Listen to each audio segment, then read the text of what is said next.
Boa noite, meus queridos, minhas queridas, tudo bem? Futuros aprovados e certificados CPA 20, CPA 10, Ambima. Aqui estamos falando diretamente para vocês que estão estudando na CPA 10, né, galerinha? Muito bem, então vamos lá. Hoje nós temos aí uma atividade muito bacana. Selecionei para vocês um game, um jogo, na verdade, uma competição. E quem estiver participando vai ganhar prêmios, principalmente quem conseguir fazer mais pontos, beleza? Então, veio para a nossa aula especial, aula grátis. Quem já está no grupo já está sabendo. Quem não está no grupo e está aqui, entra no grupo. O link está aí na descrição no meu canal do YouTube. E vamos estudar aí para passar nessa prova, para você conseguir realizar seus sonhos, trabalhar numa instituição financeira, ganhar mais dinheiro e ser muito feliz. Primeiro, eu queria comentar com vocês, pessoal, sobre o que acabou de acontecer, na verdade, no Brasil, né? Agora, em há pouco, como a cada 45 dias acontece, o Copom, né, se reuniu, né, no Banco Central e aumentou a taxa básica de juros da economia, a Selic. Eu vou compartilhar com vocês uma tela da notícia, só para que vocês possam acompanhar junto comigo o que eu estou falando. Essa notícia está aí saindo fresquinha agora, né? Então, olha só, Banco Central eleva a Selic a 9,25% ao ano e sinaliza nova alta de 1,5 pontos e diz que buscará a inflação em torno da meta. Bem, por que eu estou falando isso? Porque esse assunto está ligado diretamente à nossa prova, tanto ao módulo 1 como ao módulo 2, como interfere nos outros módulos também e no módulo 3. O que eu queria comentar com vocês? Eu até deixei uma pergunta aqui na enquete para vocês responderem. Quem está entrando pode responder com simples sim ou não. A pergunta é, o que esse aumento, em especial, vai impactar na poupança? Ou seja, a poupança vai passar a render agora quanto exatamente? Então, já dando a resposta, né, para quem está comentando aí, a poupança rendia, antes desse aumento, 70% da Selic mais TR. Mas existe uma regra, né, lá atrás, que foi criada pelo CMN, que quando a poupança passa, quando a taxa Selic passa de 8,5% ao ano, essa regra é alterada, ou seja, a poupança vai passar a render agora 0,5% ao mês mais TR. Isso na pessoa física.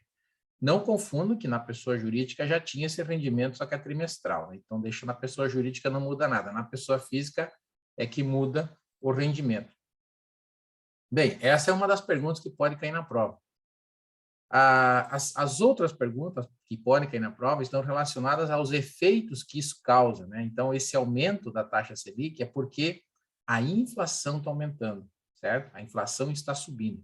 E para conter a inflação, o governo aumenta a taxa Selic. Essa é a atitude mais comum do governo fazer, porque aí diminui o acesso a crédito, diminui as compras a prazo, diminui o consumo, e com isso tenta-se controlar os preços dos produtos na economia. Então, a inflação, existe uma meta que é definida pelo CMN também, que gira em torno da Selic, mas ela tem ultrapassado a Selic. Já está, na verdade, a previsão da inflação, né, como a própria minha reportagem diz aqui, ó, a inflação, vocês sabem que ela é medida pelo IPCA no Brasil, né? Índice de Preço ao Consumidor Amplo, que é o índice oficial da inflação no Brasil. Outras perguntas de prova aí, tá certo?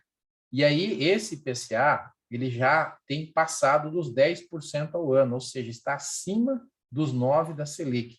E isso é ruim para a economia, além de gerar taxa real negativa para a nossa poupança e para os nossos investimentos em renda fixa.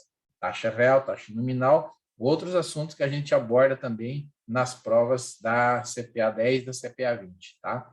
Então, eu estou passando aqui para vocês para fazer, só para dar uns spoilers aqui sobre o que está acontecendo no mercado, quais são as previsões, né? Para esse ano, a previsão é fechar com a Selic nesse patamar, a inflação acima de 10, certo? Mas para o ano que vem, o governo espera, com todas essas atitudes e outras que ele vem fazendo, tomando, espera que a inflação diminua, né? Que a inflação reduza para casa aí de 4,7, ou seja, A intenção é trazer a inflação de volta para o centro da meta, é o que eles chamam, né? Para perto da meta. E a taxa Selic ficar no patamar aí que está em torno de 9%. Com isso, nós teremos um ano muito promissor para a renda fixa, tá certo? Se isso realmente acontecer. Aqui, ó, 10 e 18, né? A inflação nesse ano, acima da... Né, enquanto 2022, esperando fechar aí com 5% no máximo, né? Muito bem. Esse é o comentário que eu queria deixar para vocês sobre a inflação, tá certo? Ou sobre a taxa Selic, beleza? Muito bem, vamos ver quem já está conosco aí. Deixa eu voltar para a tela aqui para mim fazer os comentários. Deixa eu ver se quem já chegou. Muito bem. Deixa eu ver, já temos várias pessoas aqui. Joia, respondendo a enquete, respondendo certo a enquete, né? Quem está desde o começo já pegou, inclusive, a resposta. Então, pessoal, vocês vão deixando seus comentários aqui e eu já vou dando o boa noite para vocês, tá bom? Muito bem, essa aula sempre é realizada, né? Sempre que possível, nas terças-feiras, às 9 horas. O pessoal do grupo já sabe. E a ideia aqui é a gente disseminar conteúdo de forma gratuita. Como é que vai funcionar esse esquema hoje? Bem, eu chamei de aulão game, porque, na verdade, eu vou projetar as questões na tela para vocês responderem. O ideal é que vocês respondam através do seu celular e visualizem a tela no seu notebook, né? As perguntas no seu notebook. Quem responder a questão certa e mais rápido vai ganhar mais pontos. E quem ficar em primeiro lugar, ou seja, quem fizer mais pontos, vai ganhar o prêmio de hoje, que é um conjunto de simulados online que eu tenho na plataforma. Essa é a ideia. Tem algumas questões que valem pontos em dobro e algumas questões que valem pontos normais. Então, é possível, até o final, você tem chances de vencer o jogo, certo? Então, além de um jogo, a gente vai estar aprendendo. Para o pessoal do grupo, eu já compartilhei a lista de questões, né? São 12 questões para hoje, e depois eu vou, sempre que eu for colocando a questão, eu também vou comentando, vou fazer algumas observações sobre as respostas, né? É tipo uma prova, né? São 4 alternativas, né? Então, questões de múltipla escolha, e vocês vão respondendo aí. A ideia, então, eu vou projetar aqui na tela, para vocês, a partir de agora, o site que vocês vão ter que entrar e o PIN do jogo. Vocês vão entrar neste site aqui, ó, www.kahoot.it, e vão clicar dentro do aplicativo, em cima do celular de vocês, no meio do celular tem 4 desenhos coloridos, e vocês vão clicar em PIN, e ali vocês vão digitar esse número 825-8068. Quando vocês fizerem esse procedimento, vocês digitem o seu nome aí no celular, e vai aparecer aqui na tela para mim. Aparecendo todos os nomes das pessoas que estão aqui conosco, aí a gente começa a jogar. Eu vou expor a pergunta na tela e vocês respondem pelo celular. E aí entra naquele esquema do jogo, né? Quem responder primeiro e certo ganha mais pontos, e assim a gente vai seguindo o jogo. Beleza? Tá bom. Quem não entendeu, quem não conseguiu acessar, por favor, dá um grito aí que a gente ajuda, tá bom? Eu estou aguardando, então. Deixa eu projetar o PIN aqui na tela, tá? Entrem neste site aqui, ó, kahoot.it, e eu vou ficar aguardando um tempo até que todos que estão conosco possam entrar. Tem gente entrando ainda, muito obrigado, boa noite a todos. E vocês podem ir digitando o PIN do jogo aí no seu celular. Como eu disse, é interessante vocês entrarem pelo celular, né, para vocês poderem visualizar a questão aqui na tela do notebook.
Pessoal que está na transmissão, tudo bem? Estão me ouvindo? Estão conseguindo entrar?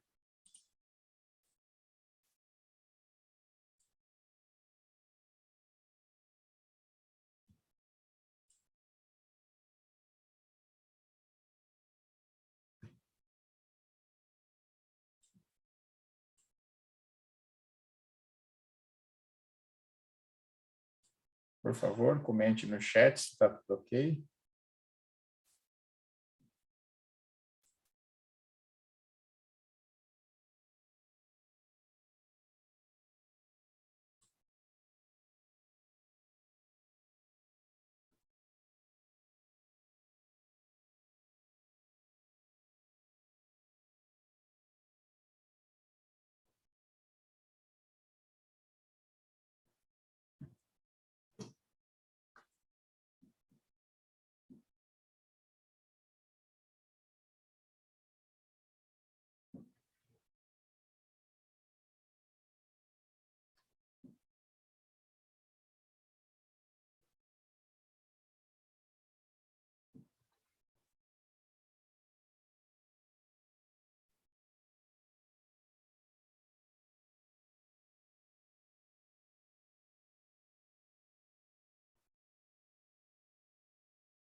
Boa noite, Samuel. Sim, eu estou aguardando. Já você chegou agora, né?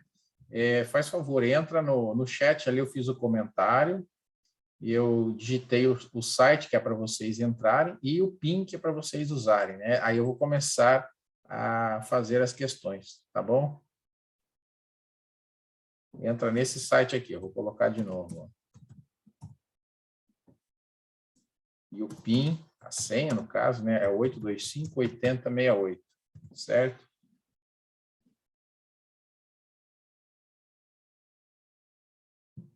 Ok. Vamos ver quem já entrou.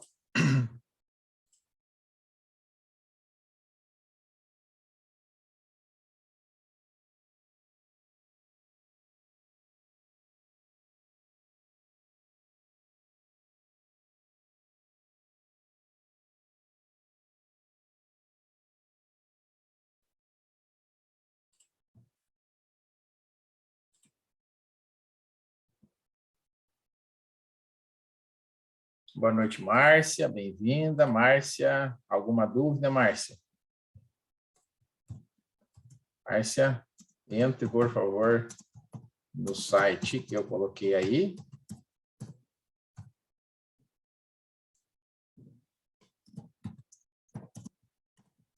E digite o PIN, tá joia, para você participar do jogo. Só consigo começar as questões quando vocês entrarem no jogo, tá certo? E só quem entrar e participar vai conseguir ganhar os prêmios. Beleza? Márcio Vettorello, Samuel Coutri, beleza? Tem mais gente aí, né?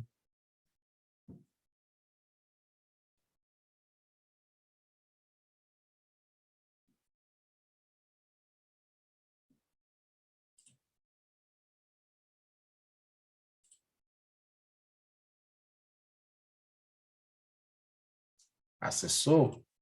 Isso. A Márcia e o Walter já estão com a gente. Muito bem, a Márcia e o Walter já entraram, certo? Nós temos mais pessoas para entrar aí, né? Tem o Samuel, que já falou que está entrando. E tem mais gente aí que não se manifestou ainda, mas devem entrar na sequência, né? Muito bem. É assim mesmo, né? Então, esse é o primeiro dia que a gente faz esse tipo de atividade com vocês, mas é sempre ao final do módulo eu pretendo fazer essa atividade, certo? Então, como a gente tratou o módulo 1, agora o módulo 2, e aí a próxima aula eu vou iniciar o módulo 3 com vocês. Então, a gente vai trabalhar questão de PIB, PTAX, nós vamos trabalhar a taxa Selic over, taxa Selic meta e tudo isso. Na próxima aula, a gente vai fazer as explicações e trabalhar questões com vocês, sempre desse jeito. Ah, o Samuel entrou, beleza. E aí nós temos sempre a possibilidade, no final do módulo, de fazer esse simulado para a gente aprender mais, tá? É o que vai acontecer hoje. Muito bem. O Samuel também já veio, né? Então, bora lá começar o jogo, tá?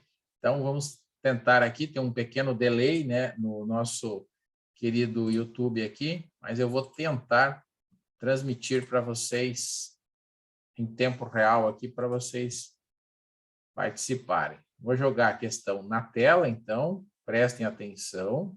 Deixa eu compartilhar a tela aqui com vocês e vamos iniciar, tá joia? Então, eu vou dar o start aqui, ó. Deixa eu esconder aqui, eu coloco, deixar o videozinho aqui no canto, tal. E qualquer dúvida, vocês vão me falando. Eu vou dar o iniciar. Quando eu der o iniciar, vai aparecer a pergunta na tela. E aí vocês já vão receber o aviso aí no celular para vocês responderem, ok? Valendo, então. Revisão CPA 10, módulo 2, 3, 2, 1, valendo. Primeira questão na tela.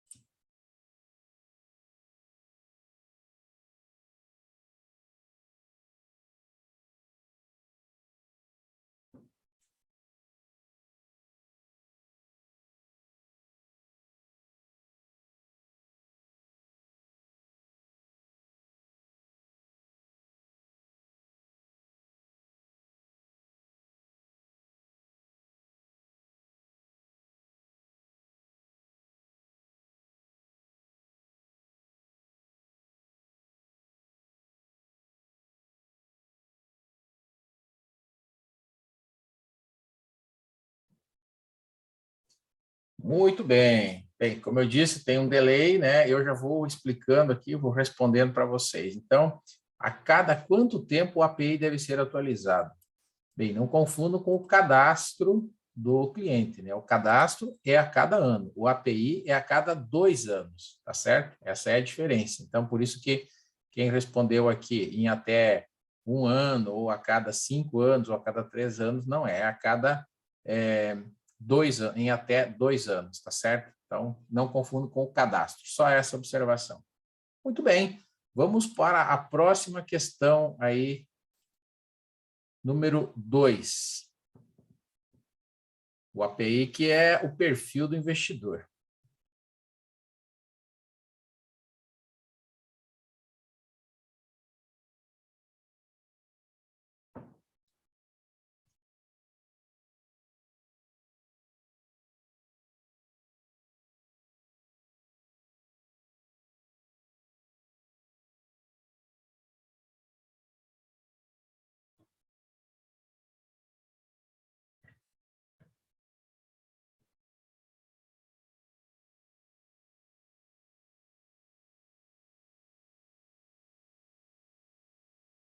Então, a próxima questão tem um tempo maior para responder, onde eu perguntei: é a obrigação das instituições participantes segundo os princípios gerais do Código de Fundos de Investimentos da Ambima?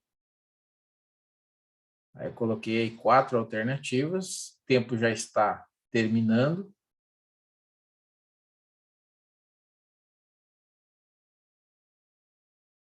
Ok, todos responderam. E é isso aí, né?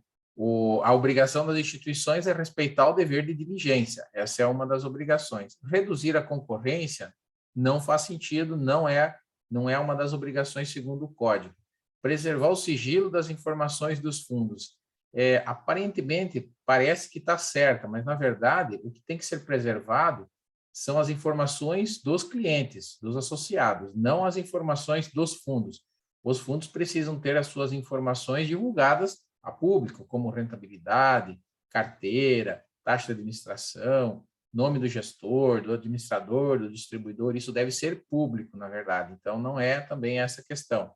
E a outra, melhorar a captação de investimentos. Não, na verdade, essas questões são pontuais de cada instituição, não há necessidade de constar num código que tem que melhorar a captação. Cada instituição sabe quais as estratégias e quanto que ela precisa captar para fazer frente para a liquidez com relação aos seus empréstimos, né?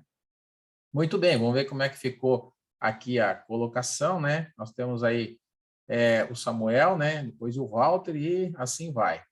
Vamos para a terceira questão. Vocês estão indo bem? Vamos lá. Vamos ver o que acontece. Ó, pontos duplos, hein, pessoal? Essa questão, então, é aquela para tirar vantagem, hein? Um dos avisos obrigatórios que devem constar no material técnico dos fundos é...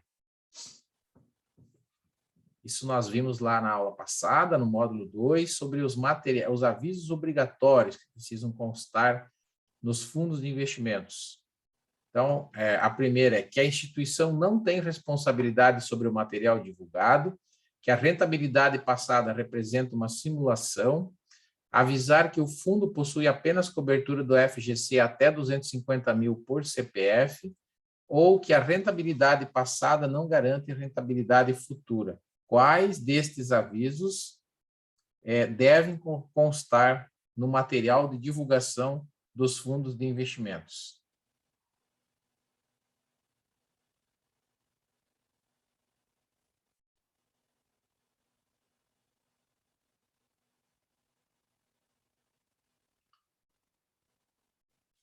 Tem um tempo bom para responder aí também, né? Certo? E a resposta certa é que rentabilidade passada não garante rentabilidade futura, né? Essa é uma das respostas, né? Porque a gente também tem que avisar que a rentabilidade ela é líquida, bruta de impostos e que fundos não têm FGC, tá? Tem que tomar cuidado com isso. Percebi aqui que todos acertaram, parabéns, né? Então fomos muito bem nessa, beleza? Aquela alternativa que a instituição não tem responsabilidade sobre o material divulgado está errada, porque claro que tem, né? Quem divulga é obrigado a ter responsabilidade. Que rentabilidade passada representa uma simulação? Não, rentabilidade passada é o que aconteceu. Agora, se a instituição fizer uma simulação, ela tem que dizer que fez uma simulação, tá? Que aquilo não representa a realidade. E avisar que o fundo possui apenas cobertura de 250 mil no FGC é mentira, porque o FGC não tem cobertura, né? Do FGC. Tá joia? Vamos lá, então. Olha, os pontos estão subindo aí. Tem gente pontuando o dobro quando pode. Muito bem.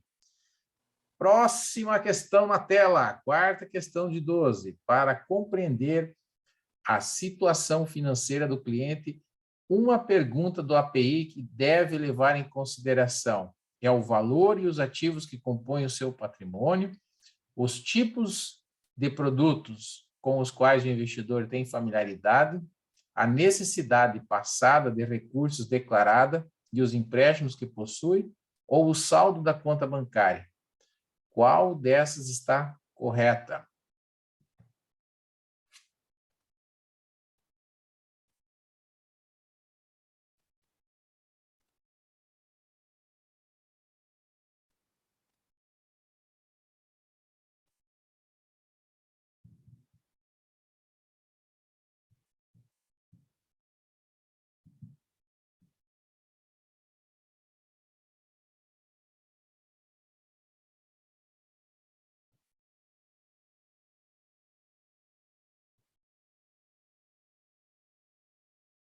Muito bem, muito bem. Então, a resposta certa, para compreender a situação financeira, quando fala em finanças, está falando em dinheiro, em patrimônio, então nós precisamos compreender o valor do patrimônio e dos ativos do cliente, então financeiro, né? Agora, vamos falar das outras três, olha, a necessidade passada de recursos declarada e os empréstimos que possui. A necessidade passada não, necessidade futura, mas isso está ligado aos objetivos do cliente, certo? Então, nós temos lá objetivo, financeiro e conhecimento. Aliás, conhecimento seria a resposta aqui para essa alternativa, a linha azul, onde diz assim que os tipos de produtos com os quais o investidor tem familiaridade. Daí quer dizer que ele, naquilo que ele investe mais, ele conhece mais. E o saldo da conta bancária não interfere em momento algum para fazer o API. E isso não interessa, é uma variável aí que está Tá sobrando, fuja dessa variável aí, beleza? Muito bem. Quinta questão, na tela, punições previstas para quem comete o crime de lavagem de dinheiro ou apenas oculta e dissimula. Qual é a punição prevista para essa galera que comete crime de lavagem de dinheiro e também para aqueles que exatamente não cometem diretamente o crime, mas estão aí ajudando, né? Ocultando, dissimulando, escondendo, né? Fazendo de conta. Então, tem punição diferente? É a mesma punição? Qual é a regra que vale? Vamos lembrar aí, coloquei 1 minuto para vocês responderem, né? Para ficar mais fácil para pensar, né? O ideal é tentar lembrar, né? Mas quem precisar consultar o material, pode consultar, é claro, né? Aliás, quem está no grupo já deve ter pego o material gratuito lá, né? Eu passei já a apostila, o e-book com as questões, então teve o plano de aprovação, tem bastante coisa boa lá que foi distribuída de forma gratuita. Legal, já temos aí as respostas na tela, né? Muito bem. Então, aqui nós temos que, independente se a pessoa ocultou, dissimulou ou cometeu o crime diretamente, de lavagem de dinheiro, a prisão, a punição é a mesma. Prisão de 10 anos e multa. A prisão é a mesma para todos, certo? 3 a 10 anos e multa. É uma faixa de 3 a 10 anos.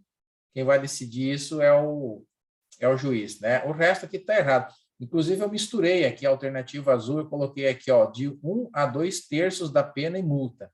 1 a 2/3 é a parte que vai ser aumentado a pena se ele for reincidente ou diminuído se ele fizer delação premiada, né? Então, eu fiz uma mistura aí. Essa é uma outra parte da questão das punições, certo?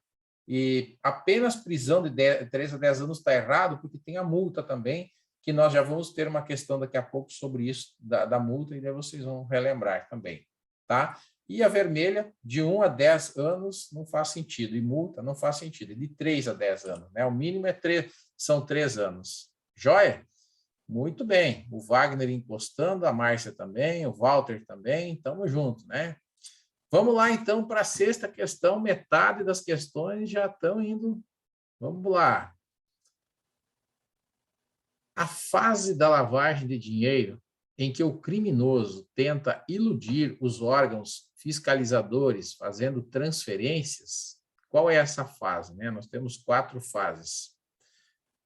Lavagem de dinheiro é um dos tópicos que mais cai no módulo 2, então eu coloquei várias questões. Aí pode cair questões sobre conceito, sobre as fases, pode cair questões sobre o COAF, sobre pessoa exposta politicamente, e que é sobre a punição, né, como a gente acabou de ver, multas e tal, e prisões. Então, essas são questões pontuais que podem estar caindo. Hoje, alguém me pediu, professor, o que eu estudo para a prova? Amanhã é minha prova, né? Então, eu fiz um resumo para ela do que ela para estudar no último dia antes da prova. Então, no último dia ainda o mais importante é foco. Não adianta mais você tentar estudar tudo, né? Vai ter que focar. Então, foco em alguns pontos principais que caem na prova. Muito bem, aqui todo mundo acertou. A resposta certa é ocultação. Ocultar significa fazer várias transferências para pessoas diferentes, para empresas diferentes, países diferentes, para tentar ocultar a natureza ou a origem do país ou onde o dinheiro saiu, né?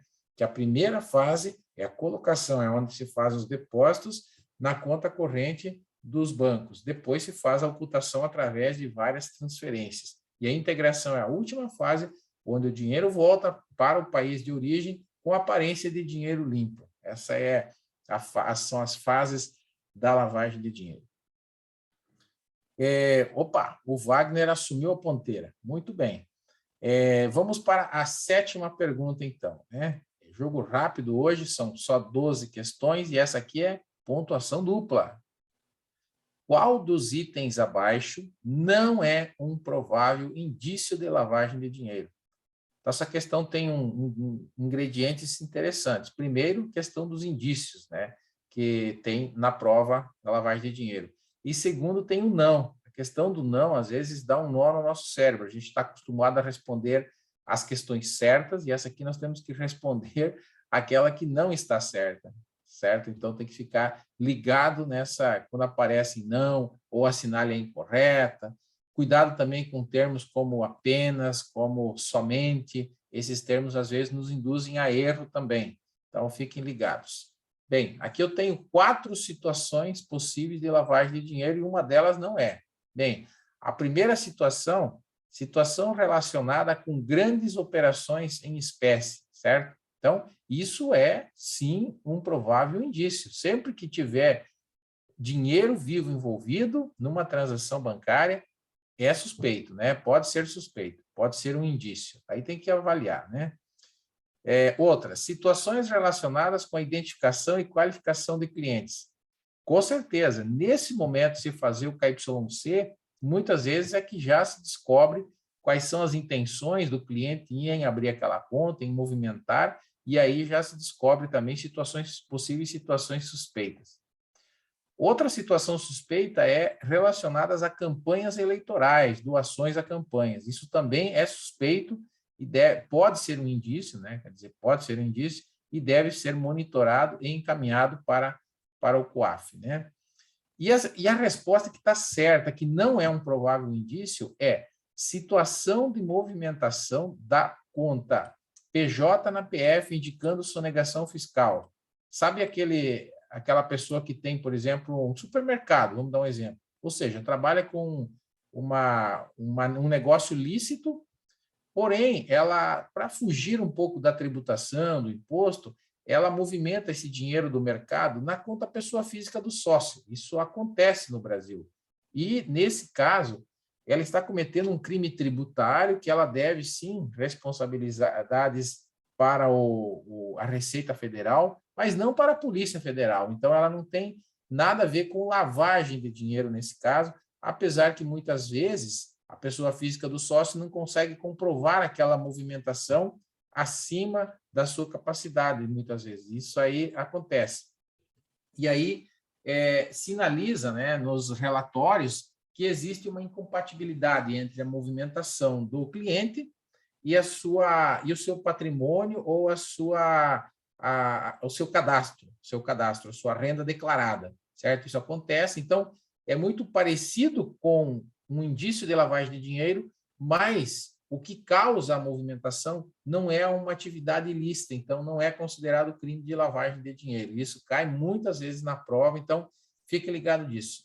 Sonegação fiscal não é lavagem de dinheiro. Beleza? Show de bola, tá?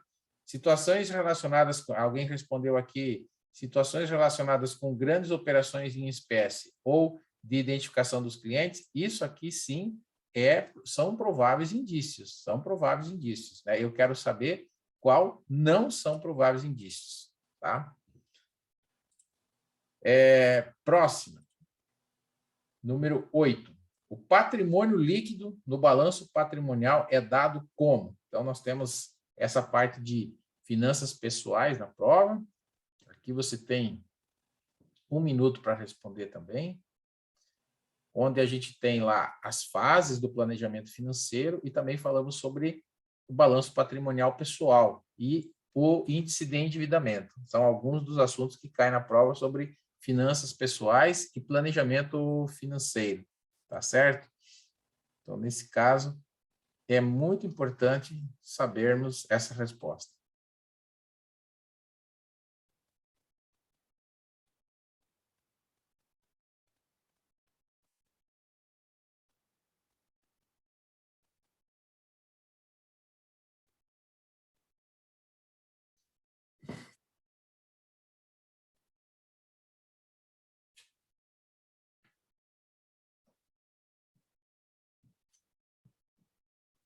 Joia, muito bem. Então, o que é o patrimônio líquido, pessoal? Né? No balanço de uma empresa, o patrimônio líquido está colocado do lado direito, embaixo do passivo, certo? E ele representa a diferença entre o ativo e o passivo de uma empresa. Numa pessoa física, nós também temos ativos e passivos. Ativos são os nossos bens e direitos, e os passivos são as nossas dívidas, nossas obrigações. Então, A resposta correta é pela diferença entre os bens e direitos menos as obrigações. Bem simples assim. Vai gerar a situação líquida, ou seja, o patrimônio líquido. Se for positivo, você está bem. Se for negativo, você está devendo. Tá? A resposta pela diferença entre os bens e direitos, não, isso não vai te dar o patrimônio líquido. Isso não vai te levar a lugar nenhum. Pela soma dos bens e direitos mais obrigações, também não. Não pode somar duas coisas diferentes. Pela diferença entre o PL e as dívidas, né? Se eu pegar o PL, fazer o contrário, menos as dívidas, eu vou chegar nos bens e direitos, porque é uma conta matematicamente que tem que fechar, né? Sabe que a contabilidade trabalha com débitos e créditos, que tem que ser iguais, né? Da mesma quantidade de débitos tem que ter de créditos, e assim por diante, o lado esquerdo bater com o lado direito, né? Então, são questões contábeis aí. Então, se eu pegar aí, somar o PL mais o passivo, vai dar o lado esquerdo, que é o ativos, bens e direitos. Se eu fizer o contrário, pegar bens e direitos menos obrigações, vai dar o PL. Né? Se eu pegar bens e direitos menos o PL, vai ter que dar o valor das obrigações. E assim por diante. Né? É uma conta que tem que fechar entre elas. Então, aqui nós tivemos duas pessoas que acertaram e vamos em frente, né, para a questão número 9. Pontos duplos agora. Agora é a hora de tirar a diferença. Capricha aí, hein, pessoal? O foco na fase da fundação está efetivamente em criar as condições para a próxima etapa da vida. Por isso, quem está nessa fase investe em quê? Investe em educação apenas, investe na distribuição dos recursos e empreendedorismo, investe no crescimento do patrimônio apenas, ou investe em educação, empreendedorismo e desenvolvimento de habilidades.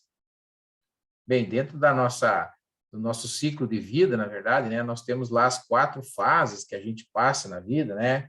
Fundação, distribuição, crescimento, e aí em cada fase a gente tem um tipo de perfil de tolerância a risco, e aí a gente vai mudando essas fases ao longo da vida e o nosso perfil vai mudando junto. Então, para cada tipo de perfil diferente de cada fase da pessoa, a gente deve também indicar um tipo de investimento. Né? Por exemplo, a gente não vai indicar um investimento, o mesmo investimento para um jovem de 25 anos que está tentando ascender na carreira, para um aposentado de 75 anos, por exemplo. São perfis diferentes, são fases de vida diferentes, são objetivos diferentes, horizontes diferentes. Então, nós temos que sempre adequar os produtos de investimento de acordo com essas características, tá certo? Muito bem, todo mundo acertou aqui. Educação, empreendedorismo e desenvolvimento de habilidades, né? Está começando a vida, fundação é para jovens que estão aí com menos de 35 anos, né? Pessoas que estão ainda na fase de desenvolvimento da carreira, certo? Então, precisa desenvolver as habilidades. Questão número 10. São considerados investidores qualificados, pessoa física ou pessoa jurídica, que possuam investimentos financeiros em valor superior a quanto?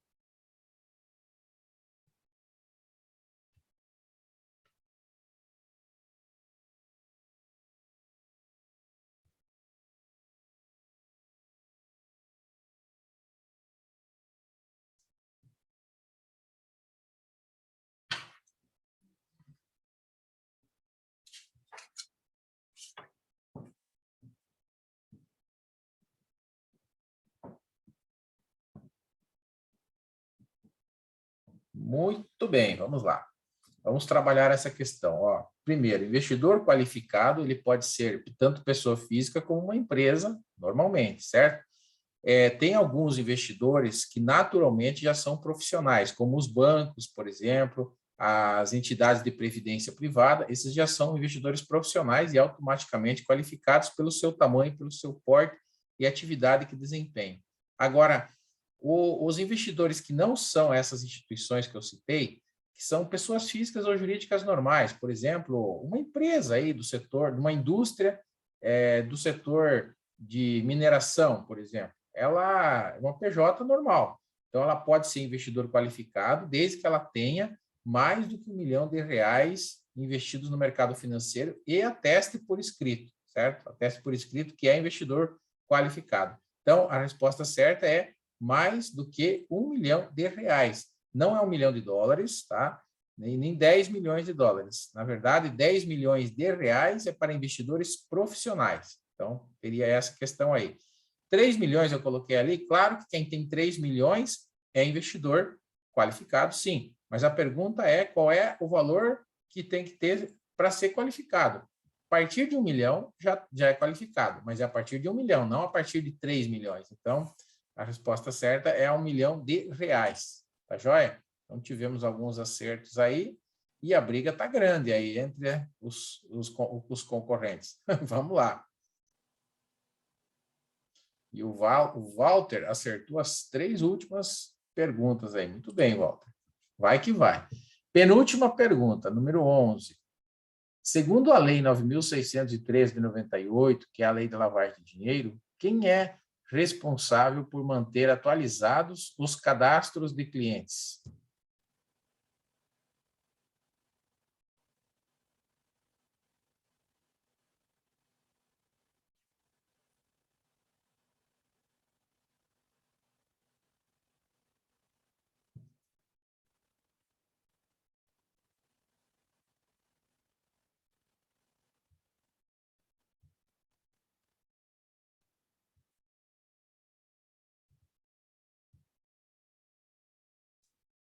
Muito bem. Os responsáveis são as instituições financeiras, né, pessoal? Não é a CVM, não é a Bolsa e nem as entidades autorreguladoras como a Ambima, né, do mercado de capitais. São as próprias instituições, elas têm que entrar em contato com o cliente, pegar as informações, pegar os documentos comprobatórios e arquivá-los durante, no mínimo, 5 anos depois de terminar o relacionamento. Então, isso aí são regras aí dentro do mercado financeiro que têm que ser cumpridas pelas instituições financeiras. Muito bem, essa fomos bem. E a última, se eu não me engano, é pontuação em dobro. Então, é para dar chance para todo mundo ainda ganhar esse negócio, tá bom? Vamos lá. Última pergunta de hoje. Ó, pontos duplos. Qual o valor máximo da multa pecuniária nos casos de não cumprimento das normas previstas na Lei 9.613 de 98? E pouco tempo, né, para responder rápido mesmo. 500 mil, sendo o dobro do lucro ou o dobro da operação. 20 milhões, sendo o dobro do lucro ou da operação. 200 mil, sendo o dobro do lucro e o dobro da operação. Ou 1 milhão, sendo o dobro do lucro ou o dobro da operação.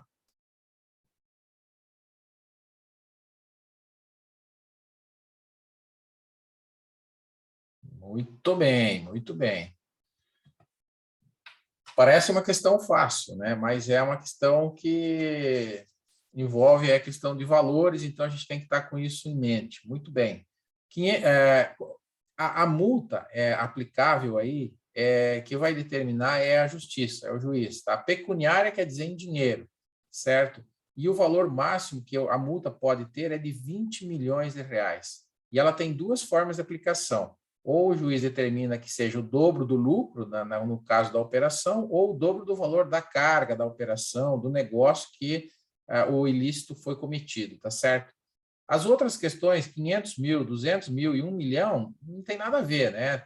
Todas elas, o restante da questão, todas estão corretas, mas os valores não, né? Não é 500 mil, não é 1 milhão, não é 200 mil, a resposta certa é 20 milhões, beleza? Então, tá bom. Vamos ver quem ganhou? Quem será que ganhou? Hã? Vamos dar uma olhadinha? É o pódio, como é que ficou o nosso pódio aqui? Eita, trem. Vamos ver. Que suspense.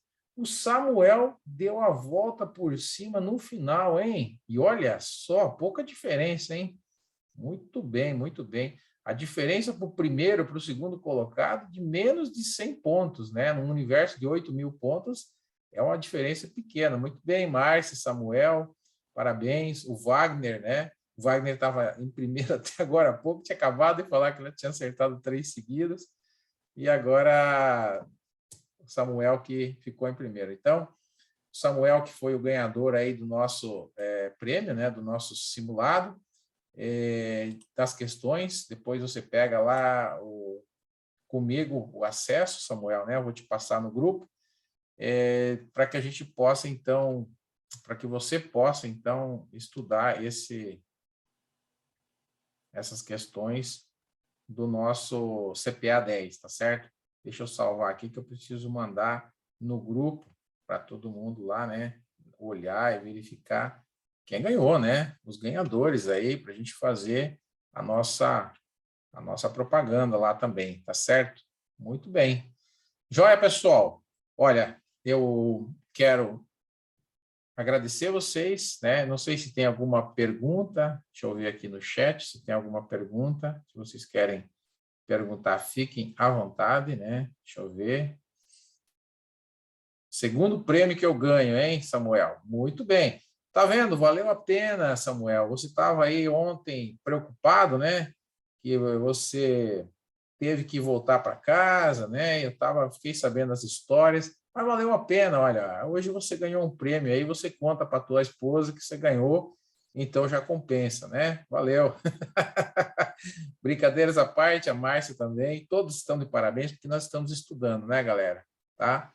Show. Isso, Márcia, obrigado. Show, gostei muito de responder as perguntas. Que bom, Márcia. Venha com a gente nas próximas aulas, né? Toda terça-feira, às 21 horas, na medida do possível, eu estarei aqui com vocês. Convidem pessoas para participar. Eu vou estar startando uma campanha de premiação para quem traz pessoas para o grupo, certo? A gente quer trazer mais pessoas. Então, vou estar startando uma campanha para vocês, dando cursos gratuitos, né? E também que a gente possa, cada vez mais, aprender com esses estudos aqui. Semana que vem, então, eu vou começar o módulo 3, beleza? Avise todo mundo que está estudando aí para vir.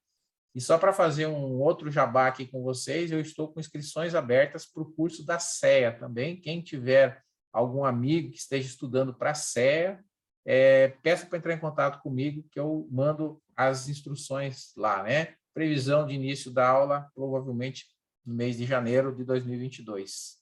Show de bola? Aquele abraço, muito obrigado, se cuide, fique com Deus e até a próxima. Tchau, tchau.